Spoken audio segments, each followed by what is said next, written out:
Amis des plantes, amis de la nature, bonjour et bienvenue sur Terre d'Avallone dans ce petit post du jeudi. Un petit post que je vais consacrer aux 5 piliers qui composent la médecine traditionnelle chinoise. Alors pourquoi 5 piliers? Car ce sont 5 disciplines différentes et l'ensemble de ces disciplines composent, selon les Chinois, l'ultime façon de pouvoir soigner le corps et soigner l'esprit. Alors quels sont les 5 piliers de la médecine traditionnelle chinoise? En premier lieu, je citerai l'acupuncture. Je ne ferai que la citer car ce n'est pas une de mes disciplines. On trouvera le massage tuina. On verra quelques vidéos sur ce type de massage-là, massage énergétique chinois. L'alimentation qui, bien sûr, comme tout le monde le sait, est très importante pour conserver une excellente santé. Le Qigong, donc ça c'est la partie d'Eric, c'est lui qui vous en parle sur Terre d'Avallone. Et la phytothérapie qui concernera ici les plantes de la pharmacopée asiatique. J'en citerai quelques-unes que vous connaissez ou dont vous avez déjà entendu parler.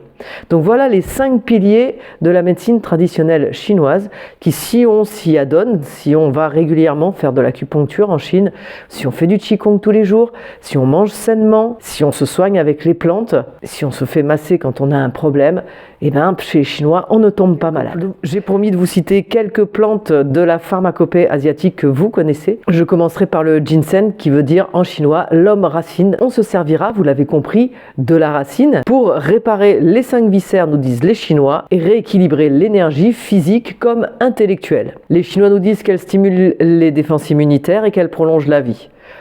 En Europe, on la trouve sous forme d'ampoules pour, en effet, stimuler notre système immunitaire. Petit aparté, je déconseille cette plante, le ginseng, chez les jeunes filles pubères, car le ginseng a une précaution d'emploi, on va dire, dans cette phase-là de l'âge des jeunes filles. La deuxième plante que vous connaissez et qui nous vient d'Asie, c'est le gingembre. Alors le gingembre, on le connaît, on le met dans la cuisine, il a un goût super agréable, il donne de l'énergie. C'est en fait une plante qui réchauffe, nous disent les Chinois, les organes qui sont atteints par le froid. En phytothérapie occidentale, on va s'en servir essentiellement en cas de fièvre, en cas d'état fébrile, quand les gens grelottent, quand ils ont froid, on va le mettre dans une tisane de manière à réchauffer le corps. On va beaucoup l'utiliser dans les refroidissements hivernaux. Troisième plante, c'est l'Artemisia annua.